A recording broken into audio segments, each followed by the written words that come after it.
Quiero invitarlos a que sigamos entonces con la serie de Filipenses, amados hermanos. Habíamos quedado en el capítulo 3, siguiendo los sermones de nuestro presbítero Claudio. Habíamos quedado en el capítulo 3 y hoy vamos a considerar en el capítulo 3 a partir del versículo 17 hasta el primer versículo del capítulo 4.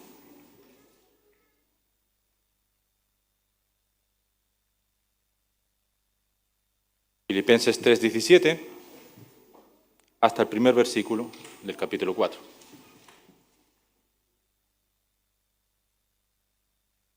Si lo tiene, pueden ponerse en pie en reverencia a la palabra del Señor. Y dice así su bendita y poderosa palabra. Hermanos, sed imitadores de mí, y mirad a los que así se conducen según el ejemplo que tenéis en nosotros. Porque por ahí andan muchos, de los cuales os dije muchas veces, y aún ahora lo digo llorando, que son enemigos de la cruz de Cristo, el fin de los cuales será perdición, cuyo Dios es el vientre y cuya gloria es su vergüenza, que solo piensan en lo terrenal. Mas nuestra ciudadanía está en los cielos, de donde también esperamos al Salvador, al Señor Jesucristo, el cual transformará el cuerpo de la humillación nuestra, para que sea semejante al cuerpo de la gloria suya, por el poder con el cual puede también sujetar a sí mismo todas las cosas. Así que, hermanos míos amados y deseados, gozo y corona mía, estad así firmes en el Señor, amados. Pueden tomar asiento, amados hermanos. Hermanos, como cristianos debemos entender que nuestros enemigos son numerosos. La naturaleza pecaminosa no ha sido extirpada todavía de nosotros. Satanás anda como león rugiente buscando a quien devorar. Y el mundo, y cuando hablo de mundo me refiero a este sistema diabólico y anticristiano, el mundo lucha encarnizadamente por ejercer influencia sobre nosotros. Por lo tanto, hermanos, como cristianos, no es tiempo de relajarse. Es cierto que nuestra redención ha sido realizada en Cristo, consumada en Cristo, hecho está, ¿cierto? Sin embargo, estamos en una lucha, estamos en guerra, estamos de camino a la ciudad celestial, a la ciudad de Dios.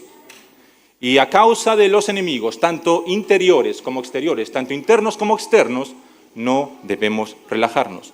Quizás sea esta la época en la cual las voces y los modelos de conducta compiten más fuerte que nunca por nuestra atención. Por medio de redes sociales, televisión, películas, música, se han levantado personajes, y muchos de ellos de dudosa reputación, pero que tienen la capacidad, hermanos, de influir en las opiniones, en los comportamientos y en las decisiones de multitudes. Figuras que en otro tiempo quizás, hermanos, no existían, pero que hoy son conocidos como influencers. Y estas personas que ejercen influencia, amados hermanos, pueden ejercerla también en nosotros. El problema no es solamente que el mundo ejerce influencia, sino que el problema es que nosotros somos influenciables también. Por lo tanto, hermanos, hay un entorno, estamos en un entorno que nos es hostil. No estamos en casa, no hemos llegado a casa todavía. Estamos en un mundo que nos es hostil.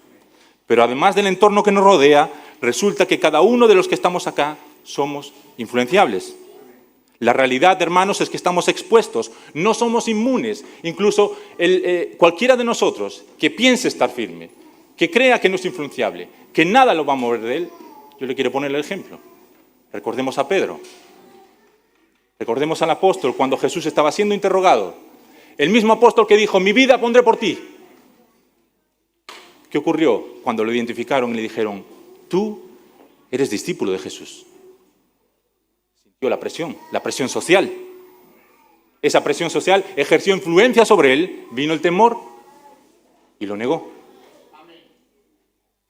Volvió una segunda vez, lo negó una segunda vez y la tercera vez, para que fuese más creíble, lo negó maldiciendo. Entonces, amados hermanos, cada uno de nosotros somos influenciables y estamos expuestos a esa influencia. No somos inmunes. Hay un viejo refrán que dice, dime con quién andas y te diré quién eres. Precisamente con la intención de enseñar que nuestro entorno de alguna manera nos moldea, de alguna manera nos da forma. Es por eso que debemos tener cuidado, y este es el asunto que Pablo está tocando aquí.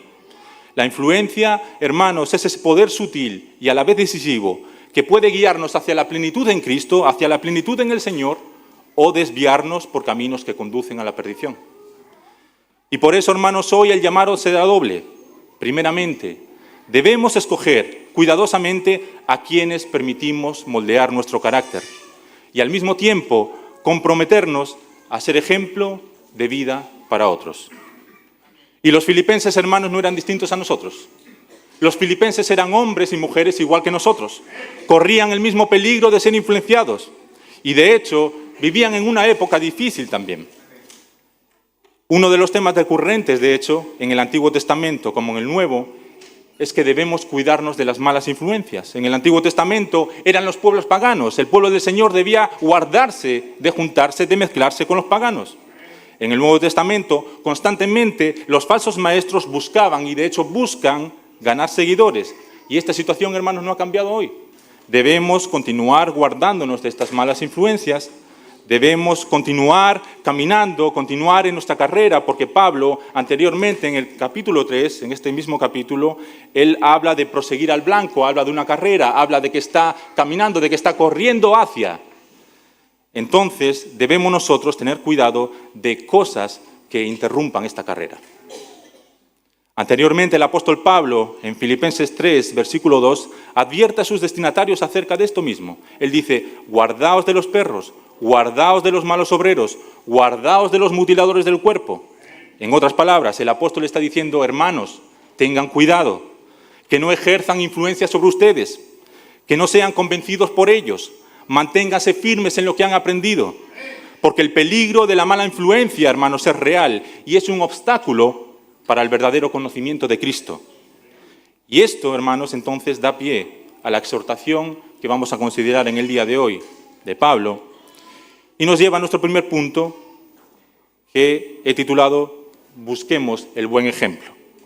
Filipenses 3:17 dice, hermanos, sed imitadores de mí y mirad a los que así se conducen, según el ejemplo que tenéis en nosotros. La exhortación, hermanos, que se hace acá a hombres y a mujeres, bajo el mismo peligro que nosotros de la mala influencia, es a considerar los buenos ejemplos, es decir, los ejemplos de líderes santos apartados para el Señor. El propósito de Dios en nosotros, hermanos, es formarnos a la imagen de su Hijo Jesucristo y por medio del Espíritu Santo en un largo proceso que se llama la santificación. Sin embargo, hermanos, no todos crecemos al mismo ritmo, no todos tenemos la misma madurez espiritual. Algunos reflejan a Cristo de forma más evidente que otros y es ahí a donde Pablo quiere llegar. Y el presentarse a sí mismo como ejemplo en este versículo no es algo egocéntrico, porque Pablo, hermanos, exhorta a que lo imitemos en virtud de su entrega y sometimiento a Cristo. Lo que Pablo está diciendo es que así como yo me someto al Señor, así como yo sirvo a Cristo, así como yo he dejado atrás todas estas cosas, háganlo ustedes también. Es decir, Pablo no se presenta como un individuo ejemplar fuera de Cristo, sino que se presenta como una vida que ha renunciado a este mundo por causa de Cristo, como su mayor tesoro, y esta vida es la que Pablo pide que imitemos nosotros también. Entonces, hermanos, ¿a qué se refiere el apóstol Pablo cuando dice, sed imitadores de mí? Se refiere a que su entrega debe ser la nuestra también. Se refiere a que su disposición a padecer por el reino de Cristo debe ser la nuestra también. Por ejemplo, su declaración cuando dice, porque para mí el vivir es Cristo y el morir es ganancia, no solamente es una frase de Pablo, no solamente es para que admiremos y digamos, qué maravilloso es Pablo, sino que debe ser nuestra también. ¿Por qué? Porque Pablo dice, sean imitadores de mí. Su renuncia a la carne cuando dice, pero cuántas cosas eran para mi ganancia, las he estimado como pérdida por amor de Cristo, y ciertamente aún estimo todas las cosas como pérdida, por la excelencia del conocimiento de Cristo Jesús, mi Señor, por amor del cual lo he perdido todo y lo tengo por basura para ganar a Cristo, no solamente es una visión de Pablo, y que nosotros pudiésemos tener otra distinta, sino que debe ser un sentir que nosotros debemos tomar para nosotros, una visión que nosotros debemos tomar para nosotros. Esto no está simplemente aquí para que digamos, oh, la entrega de Pablo, qué grande es Pablo, sino que el llamado es a ser imitadores de él en este sentido, para que nosotros podamos renunciar, al igual que él, a la justicia según la carne y entregarnos también, al igual que él, a la justicia de Dios por la fe en Cristo. Sus aspiraciones espirituales, hermanos, y la realidad de que todavía no ha alcanzado a la meta, todavía no ha llegado, debe ser nuestra también. Por lo tanto, debemos vivir de esta misma manera, de una manera determinada, esforzándonos, corriendo hacia la meta, al igual que Pablo. Entonces, todo lo que él ha dicho desde el capítulo 3 hacia atrás es para que nosotros lo imitemos también. Este estilo de vida no es un estilo de vida de élite, para cristianos de élite, hermanos. Es un estilo de vida que Pablo está diciendo, imítenlo ustedes también. Vivan ustedes así, renuncien ustedes así. Oh, amados hermanos, en otras palabras, el modelo de la vida de Pablo como esclavo de Cristo debe ser nuestro también. Es decir, debemos vivir de la misma manera, como esclavos de nuestro Señor. No podemos decir, hermanos, bueno, así lo ve Él, pero yo lo veo de otra manera. No, hermanos, sino que esta misma visión debe ser nuestra. La idea de tener todas las cosas por basura, por conocer a Cristo, no es algo propio de un cristiano de élite, sino que debe ser algo propio de todo cristiano. Y es por eso que Pablo exhorta, hermanos, a que seamos imitadores de Él. Por esto, y por la autoridad que el Señor le dio al apóstol, Él se pone como referente de entrega a Cristo. Él no tiene de qué avergonzarse. Un referente que ejerza influencia de manera que las vidas de sus destinatarios sean moldeadas por observarlo a él. Pero Pablo, hermanos, no solamente exhorta a imitar su propio ejemplo, sino que además llama a mirar o considerar, como continúa diciendo el versículo, a los que así se conducen según el ejemplo que tenéis en nosotros. ¿Y qué está diciendo Pablo? Está diciendo que hay hermanos maduros en Filipos que viven según el ejemplo que él, Timoteo y Epafrodito les han dado. Y por lo tanto, el resto de la congregación debe considerar e imitar esas virtudes santas. Había hermanos así en Filipos, había hermanos maduros en la fe en Filipos, santos, ejemplares en la fe en Filipos, y estoy seguro de que también hay hermanos así entre nosotros acá en la BBGS. Por supuesto, amados hermanos, no estamos hablando de perfección, pero sí de un testimonio fiel y verdadero de lo que significa seguir a Cristo, de lo que significa vivir para Cristo, de lo que significa renunciar a nuestra vida, a nuestras metas, a nuestros proyectos para vivir para Cristo. Ahora, hermanos, déjenme hacerle una pregunta entonces. ¿De qué manera podría usted considerar a los que viven según el ejemplo de Pablo si rechazamos la Iglesia? ¿De qué manera nosotros podríamos tomar el ejemplo de hombres maduros y santos, de mujeres maduras y santas en el Señor, pero rechazando la Iglesia? ¿Se da cuenta? El cuerpo de Cristo es fundamental, hermanos, para la santificación del creyente. El creyente no puede crecer en santificación solo, no puede madurar aislado. Es tan necesario que aún la Iglesia perseguida, hermanos, procura reunirse, aunque sea clandestinamente. El creyente, hermanos, necesita discipulado. Pero el discipulado no se limita solamente a un par de clases teóricas, no se limita simplemente a un par de diccionarios. Cuando nosotros damos ejemplo de una vida vivida para Cristo, estamos discipulando a quienes nos rodean. Cuando nosotros vivimos para Cristo, estamos ejerciendo influencia en quienes nos rodean. Estamos ejerciendo influencia en nuestro entorno. Y por lo tanto, hermanos, la exhortación de Pablo no es solamente a imitarlo a él y que él ejerza influencia sobre nosotros, sino a que nosotros mismos seamos referentes para otros, ejerciendo influencia sobre ellos, porque, hermano, necesitamos referentes en nuestras iglesias. Necesitamos hombres y mujeres santas que sean referentes en nuestras iglesias para los jóvenes, para quienes nos rodean. Porque esto es el verdadero discipulado. El crecer al lado de un hombre, al lado de una mujer, del que tenemos mucho que aprender, del que podemos mucho que tomar y aplicarlo a nuestras vidas. El ejemplo de hermanos maduros en la fe, de años sirviendo a Cristo, en padecimientos, en llantos, en gozo, pero ahí están testificando su nombre, sirviéndolo a Él todavía.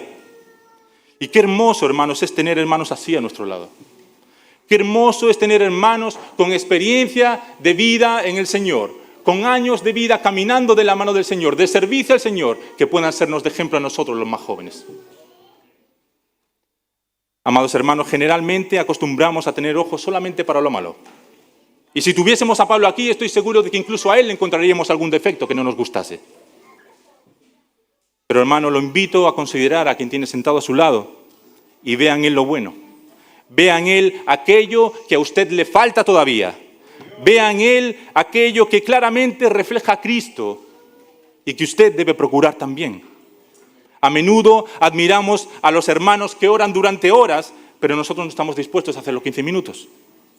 Y es bueno, hermanos, que aprendamos esto de quienes nos rodean, de hermanos maduros en la fe. Es bueno que rescatemos de ellos aquello que a nosotros todavía nos falta, porque somos un cuerpo, hermanos, que se edifica mutuamente. Es en la relación con otros hermanos que aprendemos de ejemplos de vida que sirven para nuestro discipulado, que sirven para formarnos a nosotros, que sirven para que nosotros crezcamos. Por lo tanto, la Iglesia, el cuerpo de Cristo, es fundamental para nuestro crecimiento. Yo necesito a mis hermanos y usted necesita a sus hermanos. Y esto, hermanos, es imposible lejos del cuerpo de Cristo. Lejos de la Iglesia seremos influenciados, pero no por lo santo del Señor, sino por nuestro propio corazón inclinado al mal. Y si no es por nuestro propio corazón inclinado al mal, será por la cosmovisión de un sistema diabólico que rechaza a Cristo. Pero hermanos, somos influenciables.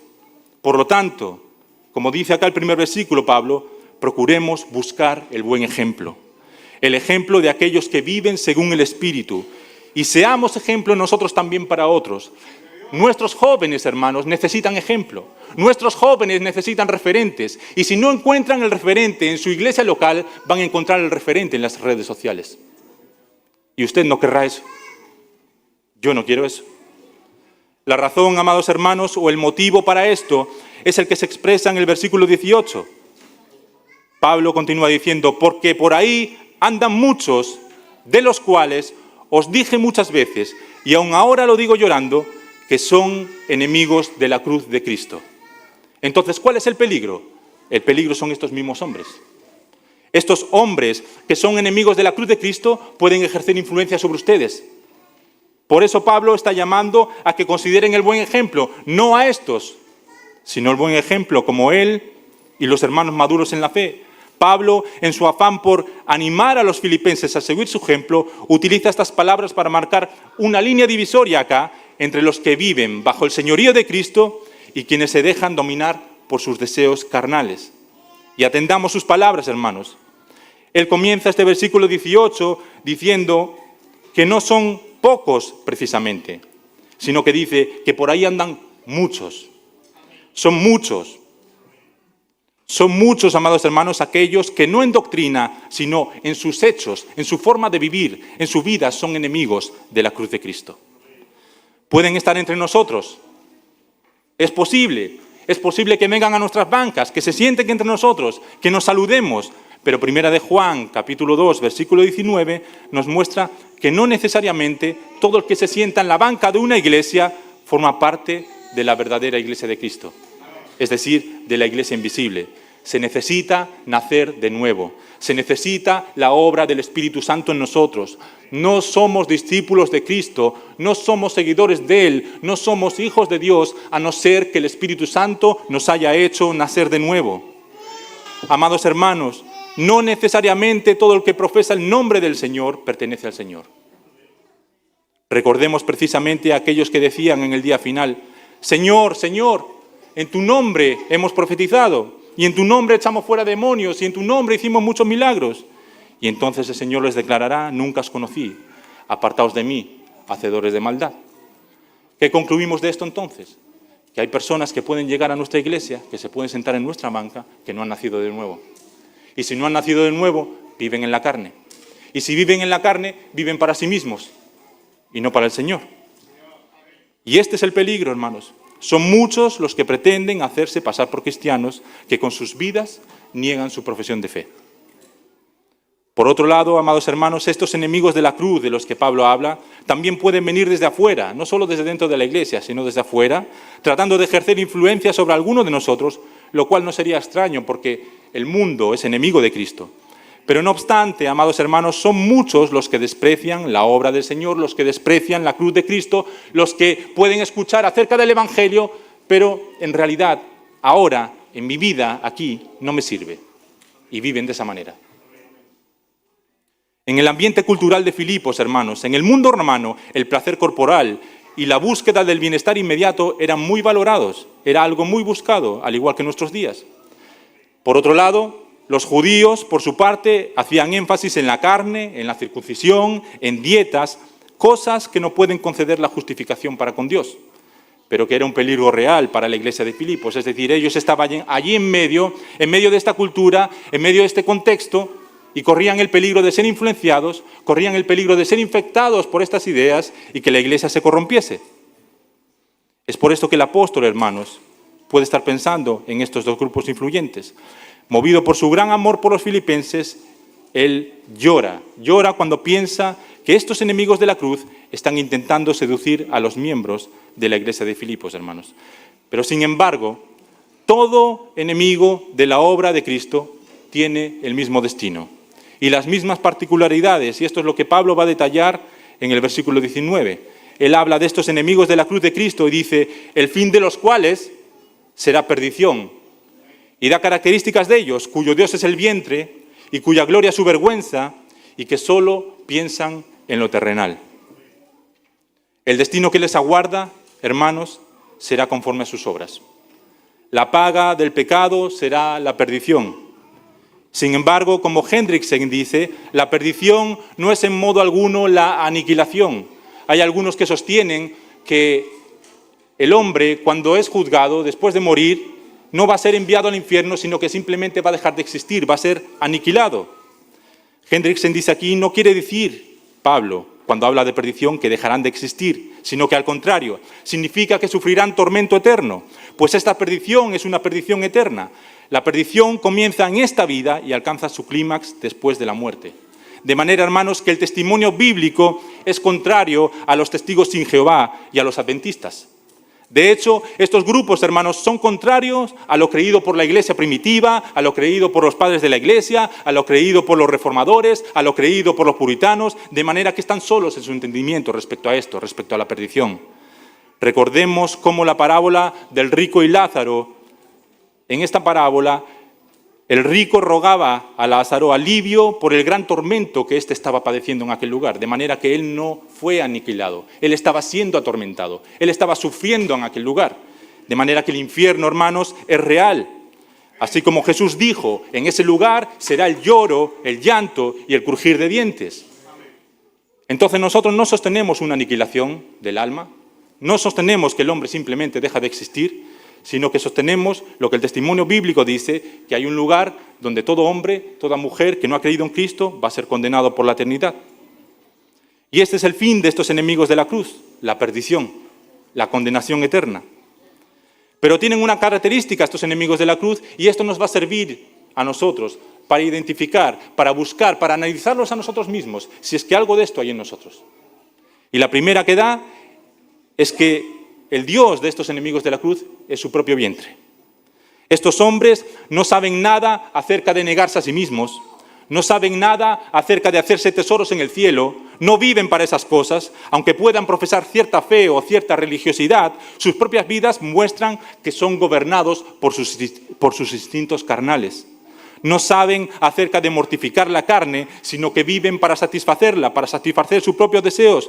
Viven relajadamente, viven alegando contra todo aquel que les llame la atención, viven diciendo, ¿y qué tiene de malo? Y en algunos, amados hermanos, su falta de espiritualidad puede ser evidente, puede ser notoria a simple vista.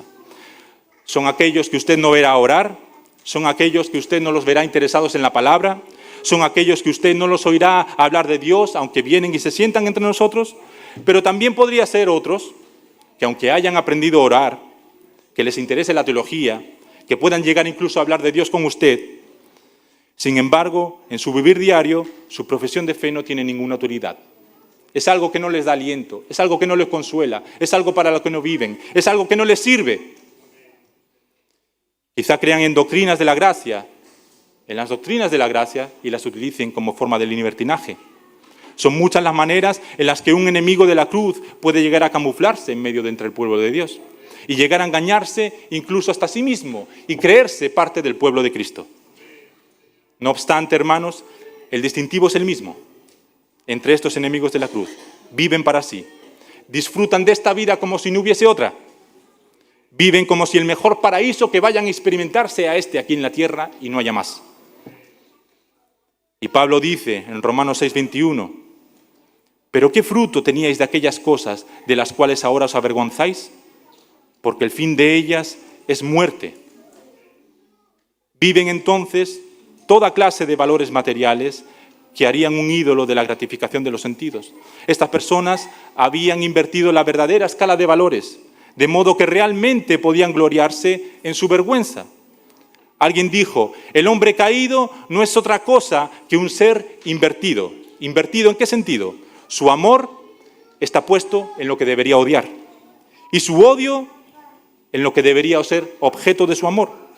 Su gloria donde debe estar su vergüenza y su vergüenza donde debería estar su gloria. Y en este sentido el hombre caído es un ser invertido, completamente en su ser. Aunque pretendan ser amigos de Cristo, no están crucificados junto con Él y por lo tanto son enemigos de la cruz. La cruz es símbolo de la muerte al yo y al pecado. Y nos da otra característica el apóstol Pablo también. La primera es que su Dios es el vientre. ¿Qué quiere decir esto? Que viven para sí mismos, que viven según sus deseos, que viven según sus apetitos, según lo que el cuerpo desea. La segunda característica es cuya gloria es su vergüenza. Amado hermano, estas personas se jactan de actitudes y de comportamientos que desde la perspectiva del Evangelio deberían ser motivo de deshonor. Y esta, hermanos, es quizás una de las cosas que con más claridad nosotros podemos ver en nuestros días.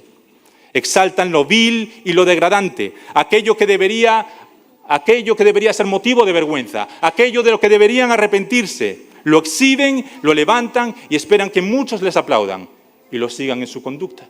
No en vano, hoy tenemos a narcotraficantes levantados como personas referentes, a prostitutas levantadas y admiradas por la sociedad como referentes, símbolo de lo corrupta, de lo infectada, de lo decaída que está nuestra sociedad. Hacen de su vergüenza su gloria, hacen de aquello que deberían enrojecerse su motivo de exaltación, su orgullo. Tercera característica, que solo piensan en lo terrenal. La tercera particularidad es esta, amados hermanos. Ellos pueden profesar fe, pueden profesar cierta religiosidad, pero sus vidas manifiestan que siguen sus propios deseos, que no piensan retroceder en cuanto a ellos, sino que al contrario, buscan satisfacerlos porque no hay vida espiritual en ellos y por lo tanto, hermanos, solamente piensan en lo terrenal. Pablo, en el capítulo 8, del versículo 5 al 8, nos habla acerca de los que viven según la carne. Él dice, porque los que son de la carne, ¿qué es lo que hacen? Piensan en las cosas de la carne. Pero los que son del Espíritu, piensan en las cosas del Espíritu. Por eso decíamos, hermanos, no se puede ser hijo de Dios a menos que hayamos experimentado el nuevo nacimiento. Porque ocuparse de la carne es muerte, pero el ocuparse del Espíritu es vida y paz. Por cuanto los designios de la carne son enemistad contra Dios, porque no se sujetan a la ley de Dios, ni tampoco pueden. Y los que viven según la carne no pueden agradar a Dios. De manera que si no hemos experimentado el nuevo nacimiento, no podemos agradar a Dios. No podemos sujetarnos a la ley de Dios. No podremos ocuparnos de los asuntos del Espíritu, porque no hay Espíritu en nosotros si no hemos nacido de nuevo. Por lo tanto, hermano, tenga cuidado y considere el ejemplo de sus hermanos que viven conforme al Espíritu, sus hermanos maduros en la fe, sus hermanos en Cristo, los ejemplos de servicio, ejemplos en compromiso, ejemplos en santidad. Permita que sean ellos los que lo influyan a usted y los que lo moldeen, porque la realidad, hermanos, es que somos influenciables y por eso deberíamos cuidar nuestra compañía y a quien prestamos también nuestro oído. Cuídese, hermanos, de sus propios deseos carnales. Cuídese de la influencia del mundo, cuídese de las tentaciones de Satanás, cuídese de aquellos que se hacen llamar hermanos, pero que realmente no lo son. Son muchos los peligros para el cristiano, hermano. Debemos cuidarnos, debemos estar atentos, debemos esforzarnos. Y Pablo es serio con esto, Pablo es categórico con esto. Fíjese en 1 Corintios, capítulo 5, versículos del 9 al 11. Él dice, os he escrito por carta que no os juntéis con los fornicarios, pero no absolutamente con los fornicarios de este mundo, o con los avaros, o con los ladrones, o con los idólatras, pues en tal caso os sería necesario salir del mundo. ¿Qué está diciendo Pablo? Que es imposible no juntarse con pecadores. Vamos a tener contacto con ellos. Si no quisiésemos eso, tendríamos que salir del mundo, y eso no es posible. Estamos acá, el Señor nos ha puesto acá, vamos a tener contacto con estas personas. Entonces, ¿cuál es la advertencia de Pablo? La advertencia es esta. Más bien os escribí que no os juntéis con ninguno que, llamándose hermano, fuere fornicario, o avaro, o idólatra, o maldiciente, o borracho, o ladrón. Con el tal ni aún comáis. ¿Por qué? ¿Por qué Pablo dice esto? Porque pueden ejercer un poco de influencia en nosotros. Porque, amado hermano, como decíamos al principio, y como dice también la sabiduría popular, dime con quién andas y te diré quién eres. Y si quieren este refrán de una manera más bíblica, un poco de levadura leuda toda la masa. Por lo tanto, hermano, tengamos cuidado. Pablo olvidó todo lo que quedó atrás.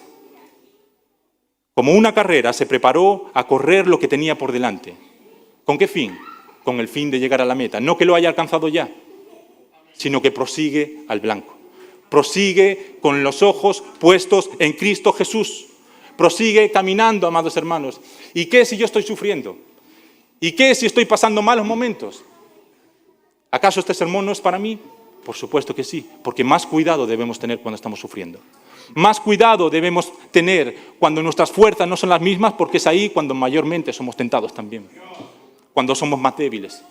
Estamos más propensos a caer, estamos más propensos a ser influenciados, estamos más propensos a apartarnos del camino. Por lo tanto, amados hermanos, tengamos cuidado. No vaya a ser que en el camino interrumpan su carrera y, por lo tanto, su llegada a la meta. En los días yo que he tenido de vacaciones he podido leer de nuevo el libro de John Bunyan, que se lo recomiendo, El progreso del peregrino.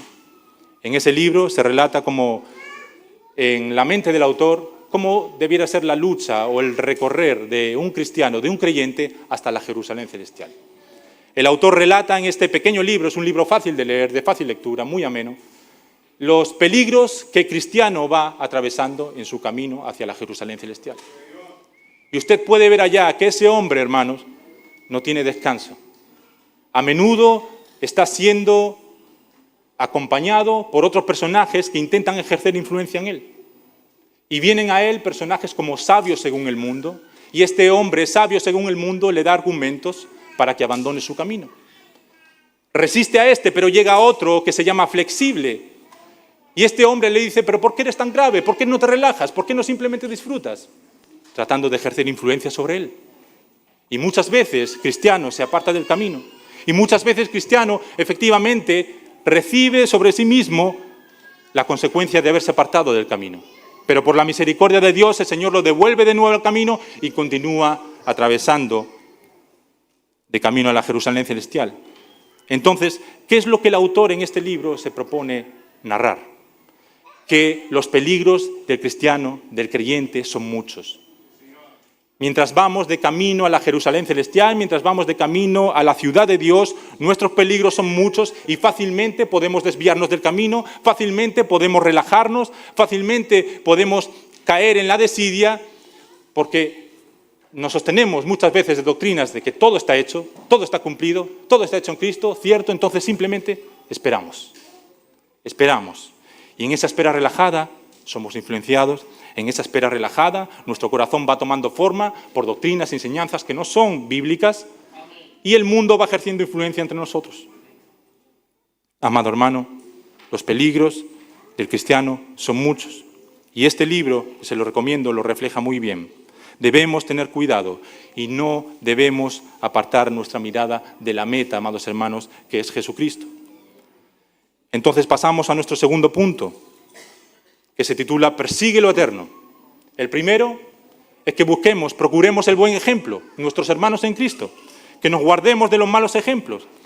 Segundo punto, persigamos lo eterno, versículo 20. Mas nuestra ciudadanía está en los cielos, de donde también esperamos al Salvador, al Señor Jesucristo, el cual transformará el cuerpo de la humillación nuestra para que sea semejante al cuerpo de la gloria suya, por el poder con el cual también puede sujetar a sí mismo todas las cosas. En contraste con aquellos que viven para lo terrenal, amados hermanos, satisfaciendo sus propios deseos, haciendo de su vergüenza su motivo de gloria, en contraste a ellos, los creyentes vivimos con la mirada puesta en lo eterno. Porque nuestra ciudadanía, amados hermanos, no está acá, sino que está en los cielos. Y si nuestra ciudadanía está en los cielos, entonces pertenecemos al reino de los cielos. Y si pertenecemos al reino de los cielos, entonces tenemos un rey. Y si tenemos un rey, entonces vivimos bajo la ley de ese rey, bajo los mandamientos de ese rey. Y ese rey es Jesucristo. Los filipenses, amados hermanos, eran ciudadanos romanos.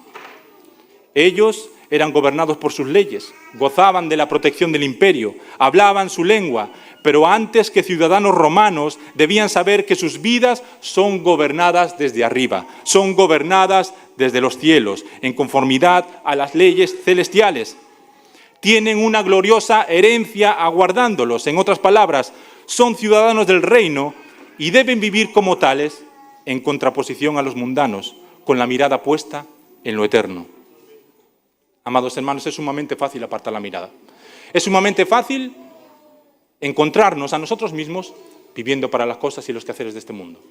Es sumamente fácil enredarnos en las cosas de este mundo, en los negocios de este mundo y encontrar que nuestro corazón se ha ido tras esas cosas. Y tenemos que despertarlo de nuevo y volverlo al camino. Amados hermanos, sigamos las palabras de nuestro Señor Jesucristo. Dejémonos pastorear por ellas cuando dice: no os hagáis tesoros en la tierra, donde la polilla y el orín corrompen, donde ladrones minan y hurtan. No se hagan tesoros aquí donde todo lo pueden perder, donde no lo tendrán más una vez que mueran, sino haceos tesoros en el cielo, donde ni la polilla ni el orín corrompen, donde los ladrones no minan ni hurtan, porque donde esté vuestro tesoro, allí también estará vuestro corazón. En esta tierra, amados hermanos, somos extranjeros, somos peregrinos. Recordemos esto, no estamos en casa, no hemos llegado a nuestro hogar. Estamos llamados a ser buenos ciudadanos, amados hermanos, aquí en el país donde el Señor nos ha puesto, a procurar el bien de este país, pero antes de ser chilenos, o antes de ser españoles, o antes de ser venezolanos, somos ciudadanos del reino de los cielos. Y la ley del Señor nos gobierna, amados hermanos. Nuestra lealtad última es y debe ser solamente al Rey. Por eso, amado hermano, no deje que el mundo influya en usted. No consuma el veneno que escupen con la intención de moldearlo. Amado hermano, no permita que el mundo lo moldee. Romanos capítulo 12, versículo 2. No os conforméis a este siglo, sino transformaos por medio de la renovación de vuestro entendimiento. ¿Qué es lo que quiere decir Pablo acá? La palabra conformar lleva dentro de sí misma la palabra forma. Pablo quiere decir que no tomemos la forma de este mundo, que no seamos moldeados por este mundo. Mi hijo, por ejemplo, tuvo desde su nacimiento problemas en sus pies y hemos tenido que llevarlo a la ortopedia para que lo revisen, para que revisen sus pies y para que le hagan un molde, una plantilla, para que pueda corregir su pisada, para que pueda formar el arco en sus pies. Esas plantillas las lleva ya 2 años.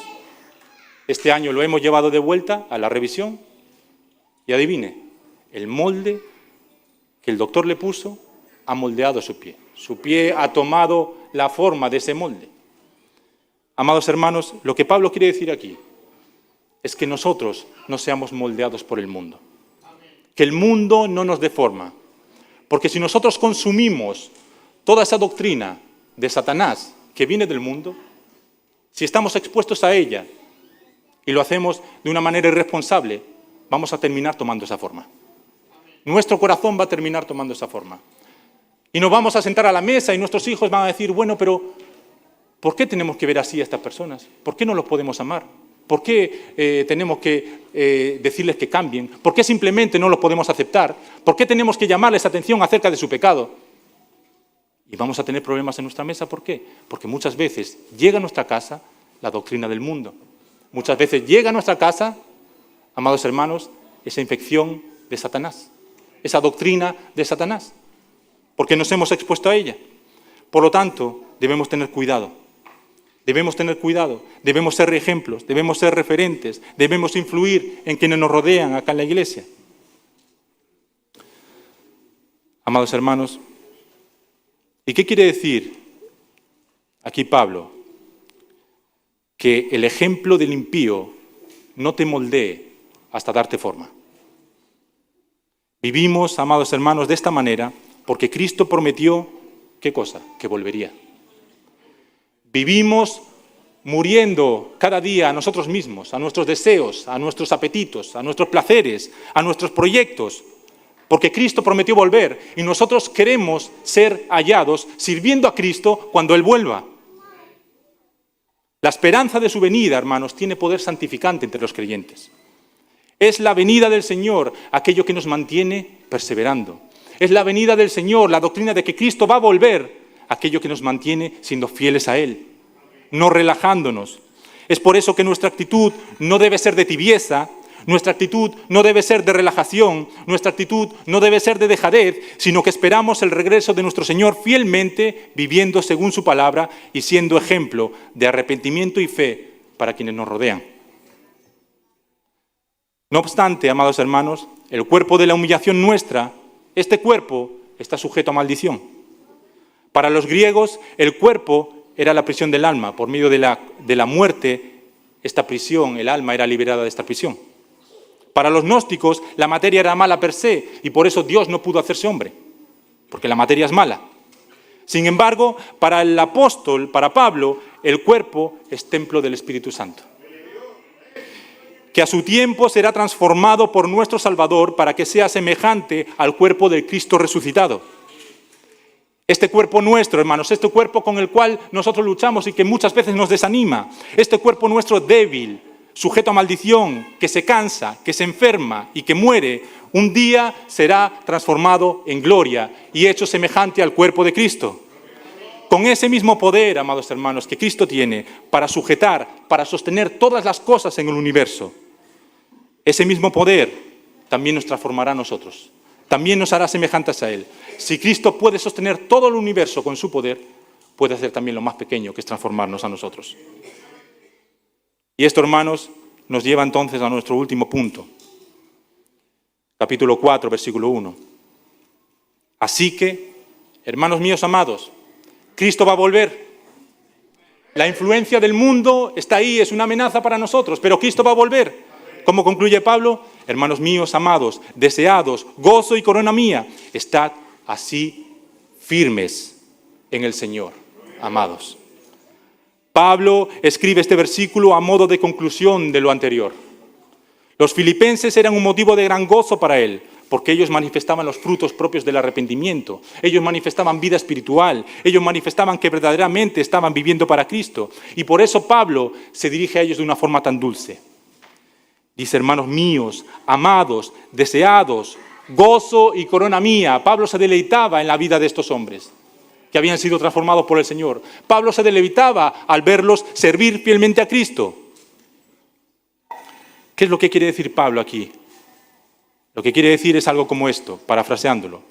Ya que la patria de los creyentes está en los cielos y no en la tierra, y ya que una gloriosa herencia les espera en la venida de Cristo, cuando sus cuerpos sean transformados, entonces que nada los mueva de sus sólidos cimientos y que siempre permanezcan firmes y seguros para que logren alcanzar la meta.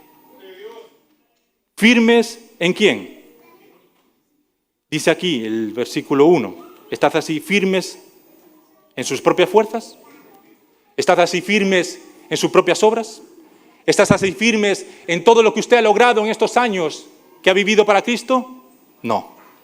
¿En sus méritos? No. Firmes en Cristo, firmes en el Señor, firmes en lo que Él ha hecho, firmes en sus mandamientos, firmes en seguirlo a Él, firmes en morir a nosotros mismos y vivir para Él, hermanos.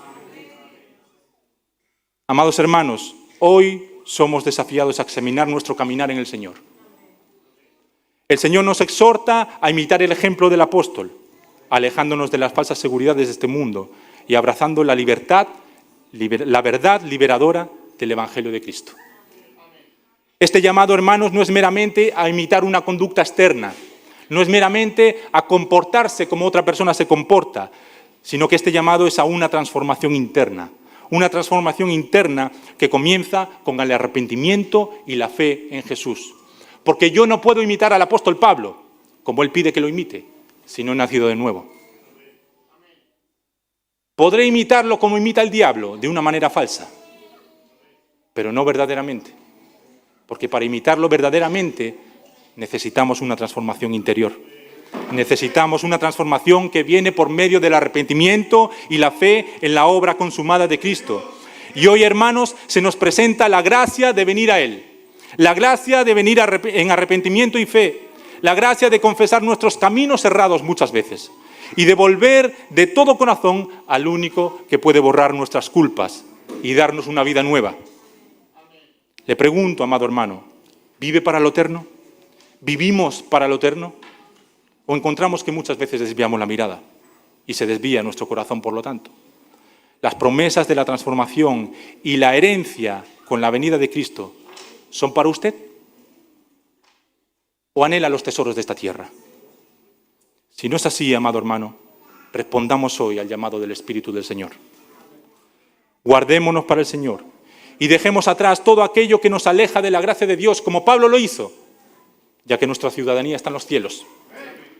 Prosigamos tanto al blanco, prosigamos entonces hacia la meta. Continuemos caminando, amados hermanos, porque vivimos como peregrinos en este mundo. Vivimos como extranjeros acá y somos llamados a ser sal y luz en la tierra. Por lo tanto, amado hermano, en medio de este asedio, porque hoy estamos más expuestos que nunca, estamos más comunicados que nunca y, por lo tanto, estamos más expuestos que nunca a toda esta influencia. En medio de esta influencia, en medio de este asedio, permanezcamos firmes en el Señor.